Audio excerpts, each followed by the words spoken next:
Alhamdulillahirabbil alamin. Wassalatu wassalamu ala Rasulillahil amin wa ala alihi wa ashabihi wa man tabi'ahum bi ihsanin ila yaumiddin, amma ba'd. Jamaah yang dimuliakan Allah Subhanahu wa taala.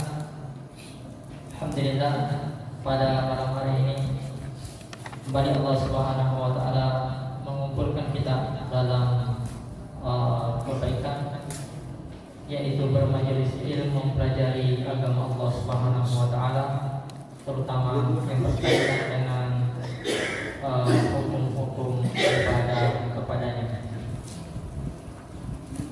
Pada pekan lalu telah kita menyebutkan tentang hadas, baik itu hadas besar maupun hadas kecil, apa yang menyebabkan hadas. Dan sekarang kita akan membahas tentang, setelah membahas tentang hadas, maka kita bahas hal yang menyebabkan hadas itu, yaitu buang hajat besar maupun hajat kecil, buang air besar air besar atau air kecil. Dan di sini kita membahas tentang beberapa adabnya. Dan poin yang pertama, itu ada 4 poin kita tampilkan. Poin yang pertama adalah tempat buang hajat. Itu ada 2 kemungkinan. Yang pertama adalah di tempat yang terbuka, dan yang kedua adalah tempat yang tertutup.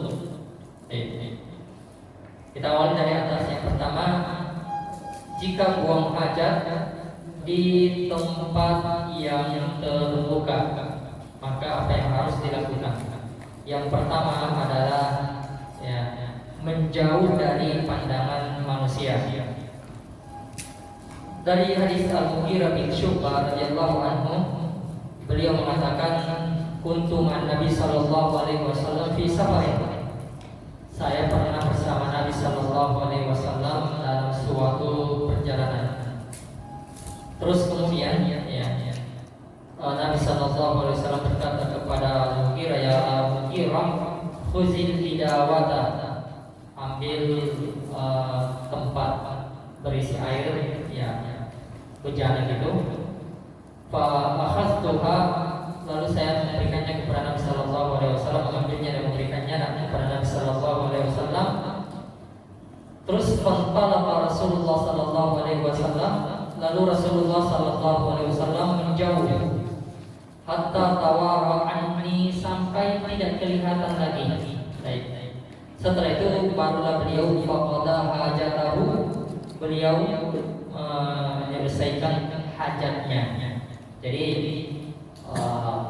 ini kita kalau digambarkan dulu di negeri Jazirah Arab, padang pasir. Nah, padang pasir itu kadang ini bergunung-gunung, berbukit. Maka setidaknya ke bukit sebelahnya padang pasir tentu sepi orang. Sepi, jadi cari tempat yang, kalau misalnya datar penting cukup jauh sehingga tidak terlalu jelas lagi. Karena intinya adalah bagaimana kita menutup aura dari pandangan orang. Tapi kalau tempatnya misalnya kayak kita Kalimantan banyak pohon-pohonnya, carilah pohon dan bersembunyi di balik pohon, bersembunyi di balik di balik rumputan dan semisalnya. Kemudian yang berikutnya adalah yang kedua, tidak di tempat air kehidupan. Yang dimaksud air kehidupan, air yang digunakan untuk kehidupan sehari-hari. Misalnya air itu dipakai oleh manusia untuk minum, atau dipakai oleh hewan-hewan untuk minum, atau dipakai untuk menyiram tanaman. Itu disebut air kehidupan. Maka hadisnya adalah kami dilarang, pasal menyebut nahana anil baul fi al-ma' ad-daim, kami dilarang untuk buang saja pada air yang tergenang.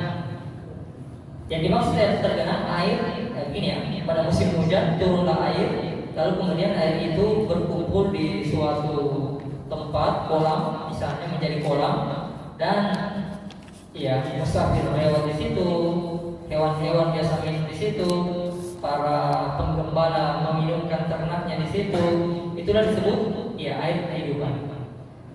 Nah di sini ya seharusnya tidak boleh di tempat yang seperti itu. Lalu jemaah yang dimuliakan Allah Subhanahu Wa Taala, nanti ada yang bertanya, kalau begitu bagaimana dengan air yang mengalir? Ya juga tidak boleh, misalnya sungai, ya, sebab sungai itu adalah air kehidupan, artinya hidup orang tergantung di situ. Sama saja seperti itu. Jamaah yang dimuliakan Allah Subhanahu Wa Taala.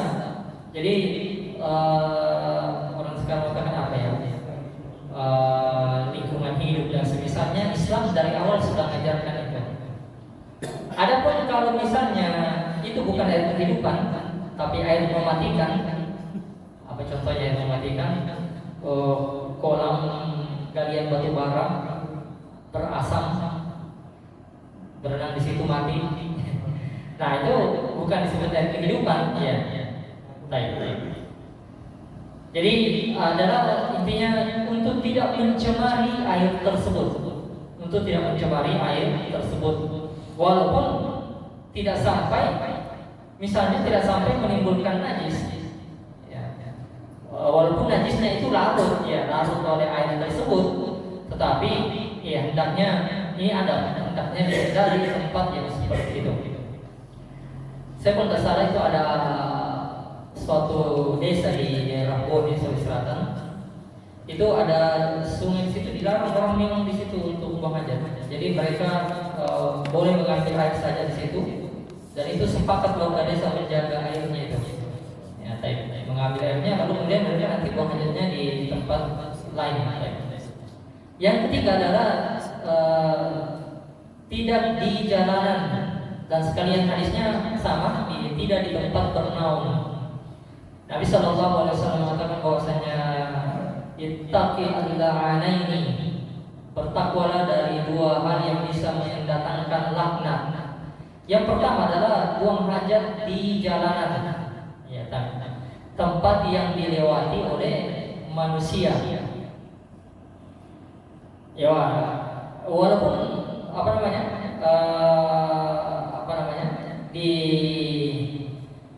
ya tentu orang berpikir mengatakan begini, ya siapa juga yang buang hajat di jalanan? Iya, kalau jalanan kota ramai ya tidak ada lah. Tapi kalau jalanan sepi, ya ada aja tuh yang buang hajat di situ. Terus kemudian yang paling umum adalah yaitu buang air kecil. Kalau besar ya ada aja mungkin orang yang ya tidak kenal agama. Kemudian yang kedua adalah buang air kecil. Bahkan ini biasa ya kalau orang tua mungkin tidak ada lah, tapi biasa anak remaja, dan anak remaja ini harusnya sudah mengerti fikih agama, diajari memang dari kecil. Karena pendidikan agama tidak cukup, maka mereka biasa ya kata para penceramah yang sering lucu-lucuan itu sampai ditulis namanya di situ ya, di jalanan. Lewat jalan itu bau. Dan tidak di tempat bernaung. Tempat bernaung artinya tempat orang untuk bernaung dan singgah di situ. Nah, kalau di kota, ya halte bis, halte tempat orang misalnya, ya halte ya. Walaupun di Samarinda ini tidak di tempat bis, tapi halte orang di situ. Kalau ini sambil nunggu kendaraan, mereka di situ istirahat dulu, menunggu. Nah, terkadang justru tempat yang begitu itu yang paling berbau dan akhirnya mendatangkan laknat orang. Saya juga heran ini orang kenapa tidak bisa cari tempat yang lain kan?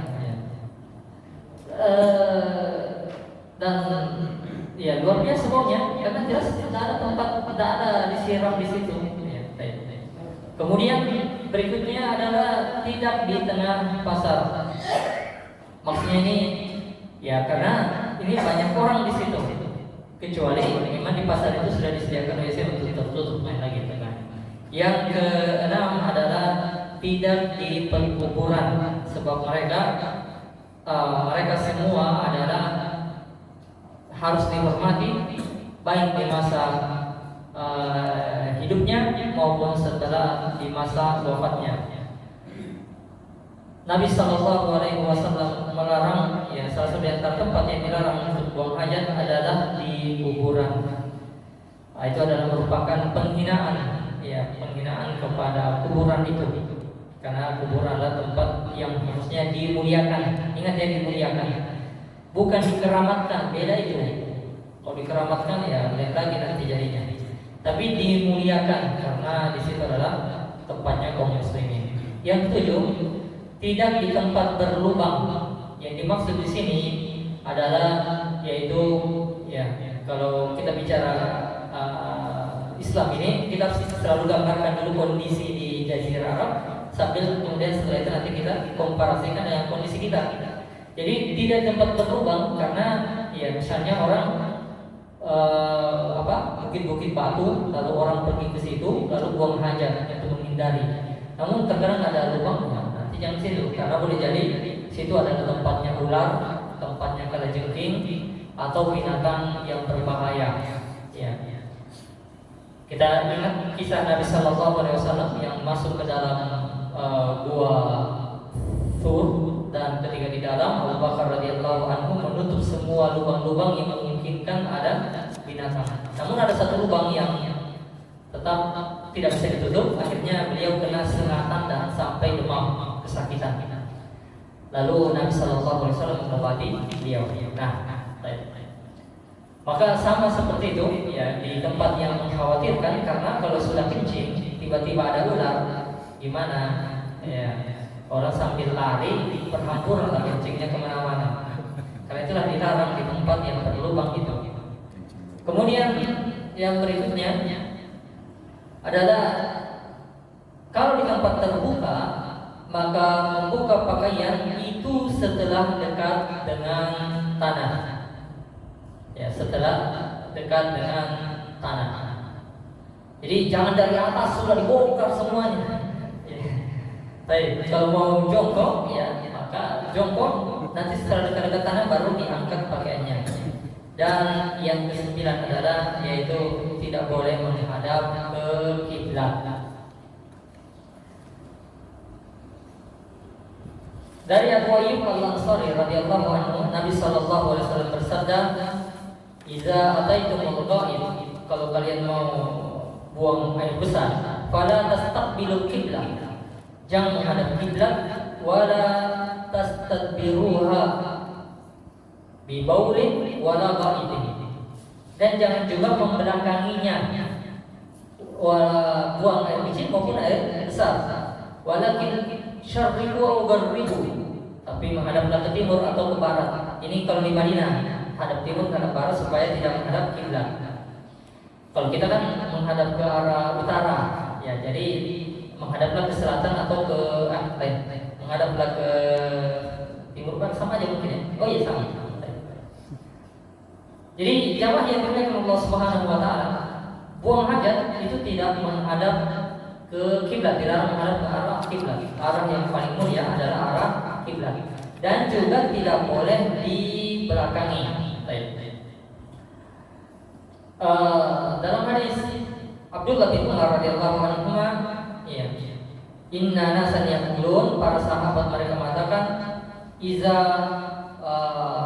fa'atta ala hajat fala tastaqbilil qiblah, jika engkau membuang hajat maka janganlah menghadap ke arah kiblat, wala baitul maqdis, dan jangan pula ke Baitul Maqdis. Ini perkataan orang-orang.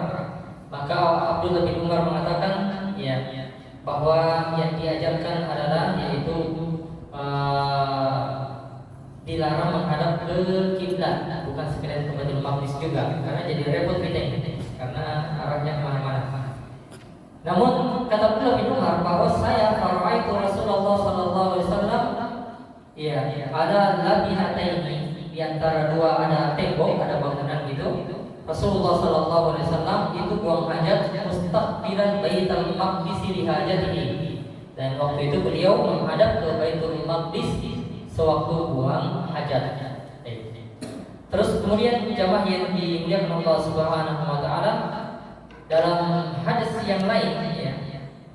Dalam hadis yang lain bahwasanya adapun kalau ada tempatnya, dalam hadis Ali bin Abi Thalib radhiyallahu anhu, beliau pernah buang hajat dan menghadap ke kiblat. Ketika hal itu ditanyakan, maka beliau menjelaskan itu kalau tempatnya tidak ada penghalang, tidak ada penghalang sama sekali. Jadi kalau misalnya ada tembok atau ada sesuatu, maka tidak mengapa menghadap ke arah kiblat tersebut. Namun lebih utama lah ya, untuk dihindari. Kemudian yang kedua itu jika di tempat terbuka. Adapun jika di tempat, intinya tempat terbuka ini intinya adalah yaitu menghindar bagaimana kita menjaga pandangan manusia terhadap aurat kita. Yang kedua, ada di dalam tempat tertutup. Bagaimana jika di tempat yang tertutup? Maka sebelum masuk hendaknya membaca ta'awudz, yaitu Allahumma inni a'udzubika. Allahumma ya Allah, ini sesungguhnya saya a'udzubika, itu disebut ta'awudz. Saya berlindung kepadamu minal khubuthi wal khaba'ith. Al-khubus jin dari kalangan laki-lakinya, dan al-khaba'ith jin dari kalangan wanitanya. Bangsa jin mereka suka menempati tempat yang kotor. Nah, ketika memasuki tempat yang seperti itu, maka hendaknya membaca ta'awudz. Dan itu dibaca sebelum masuk. Ya, jadi dibaca sebelum masuk. Kemudian yang kedua, ketika masuk maka masuk dengan kaki kiri, sebab tempat yang bersih masuk dengan kaki kanan. Adapun untuk tempat yang untuk buang hajat maka masuk dengan kaki kiri, dan ketika keluar maka keluar dengan kaki kanan. Terus kemudian setelah keluar dari WC maka beristighfar, ghufranaka, ampunanmu ya Allah. Lalu kemudian setelah itu ya, di dalam WC maka hendaknya buang hajat dalam keadaan duduk. Dan inilah semua hadis-hadis Aisyah radhiyallahu anha menjelaskan Nabi sallallahu alaihi wasallam ya buang hajat dalam keadaan duduk. Adapun di tempat terbuka, ya di tempat terbuka maka dalam hadis yang lain ya, berdasar hadisnya Jabir bin Abdullah bahwasanya Nabi sallallahu alaihi wasallam pernah buang hajat dalam keadaan berdiri. Karena tempat itu justru kalau duduk ya, kalau duduk itu menyebabkan kotor malah. Maka beliau ya untuk menjaga supaya tidak kotor maka beliau berdiri. Penjelasan para ulama tentang ini maka mereka merincinya dengan melihat kondisi tempatnya, dengan melihat kondisi tempatnya. Kemungkinan tempat itu ada sebenarnya cuma dua. Kemungkinan yang pertama bahwa tempat tersebut adalah tempat yang menyerap air sehingga aman dari percikan. Maka ya, ini memungkinkan untuk berdiri buang hajat. Contohnya adalah tanah yang berpasir, dan pasir itu betul-betul gembur sehingga ketika kencing maka dia kencingnya tidak tersebar kemana-mana. Kemungkinan yang kedua adalah tempat tersebut adalah tempat yang padat sehingga ketika kencing maka kencing itu bisa tersebar di najis. Untuk menghindar tersebarnya najis tadi maka ya lebih aman jika dilakukan dalam keadaan duduk. Ini kondisi tempat itu ada yang menyerap dan ada yang keras sehingga tidak bisa ini menyerap. Kemungkinan yang kedua bahwa tempat tersebut jadi tempat-tempat sebenarnya. Kemungkinan pertama dua tempat itu. Kemungkinan yang kedua, tempat yang pertama adalah tempat yang menjaga. Ketika kita jongkok maka tempat itu bersih, dan ketika kita jongkok itu menjaga kita juga dari najis pakaian kita misalnya atau apa ya. Maka ini jika tempatnya itu seperti itu keras dan bersih, maka lakukan dalam keadaan duduk. Ya, duduk. Namun jika tempatnya itu adalah tempat yang kotor,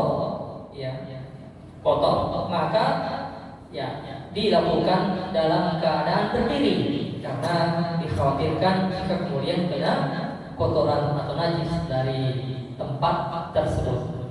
Ya, ada WC biasanya WC rumah lah. WC rumah itu atau WC hotel bersih betul. Ya. Ada juga WC umum, WC pasar, WC yang begitu biasanya kotor sekali dan diurus gitu.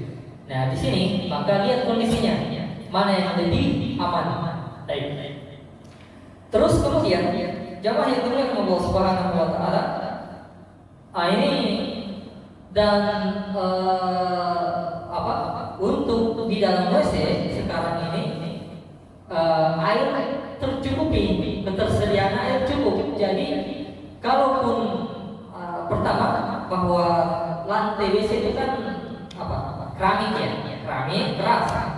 Terus kemudian kalau misalnya dikhawatirkan itu menyebarkan najis, kemudian yang ketiga bahwa kalaupun berdiri dan tersebar najisnya, maka insya Allah kita punya air yang cukup untuk menyiram semua tadi. Namun cuma jauh lebih boros jadinya. Terus yang berikutnya adalah masuk dalam WC adalah tidak berbicara. Dan ini sebenarnya baik dalam keadaan di tempat terbuka maupun di luar terbuka. Intinya ketika dalam keadaan sedang buang hajat, maka tidak boleh bicara. Ketika Nabi SAW sedang buang hajat di tempat yang terlindung tentunya, dan sahabat radhiyallahu anhu kemudian lewat dan memberi salam kepada beliau. Beliau tidak menjawab salamnya, sebab salam adalah zikir. Nah, beliau tidak membalas salam sahabat. Nanti setelah selesai buang hajatnya dan beliau menjelaskannya dan kemudian barulah membalasnya. Baik. Nah, ini sama berlaku ketika sedang maupun di tempat terbuka. Cuma jauh di dalam WC lebih ditekankan karena itu bukanlah tempat untuk berzikir kepada Allah Subhanahu wa taala. Nah, kadang ada orang yang menyanyi. Jadi tidak boleh berbicara di dalam WC. Kecuali kalau ada hal yang sangat penting dan darurat, namun secukupnya.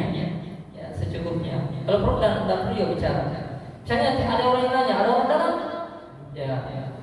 berdehem kan? Jadi orang sudah dengar. Tidak usah jelaskan, ada begini dipanjang ceritanya, tidak perlu.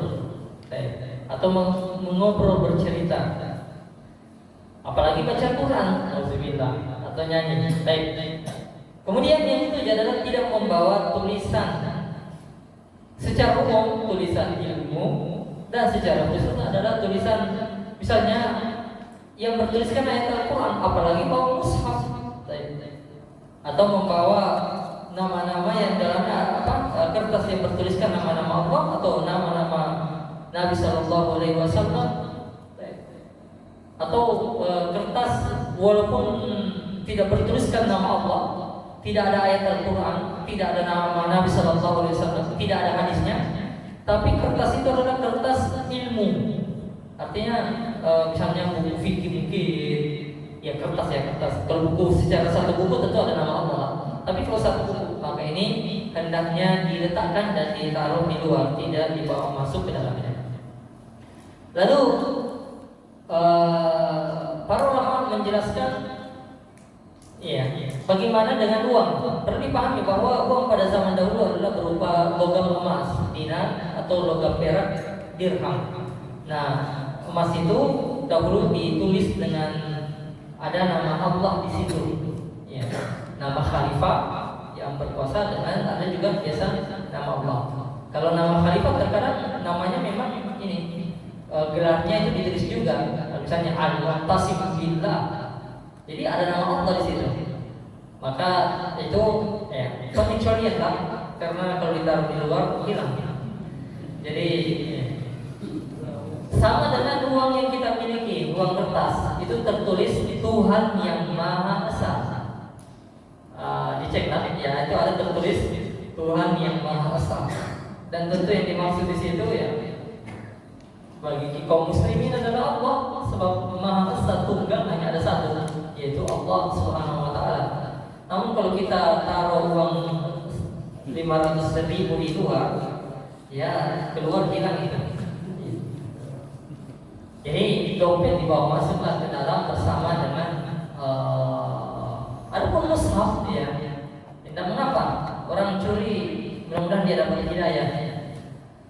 HP demikian pula. HP itu ada apanya? Ada aplikasi Al-Qur'annya, bahkan lengkap dengan aplikasi audionya, bisa diperdengarkan suaranya. Tapi ya maka matikanlah aplikasi HP-nya. Dan ini peringatan juga,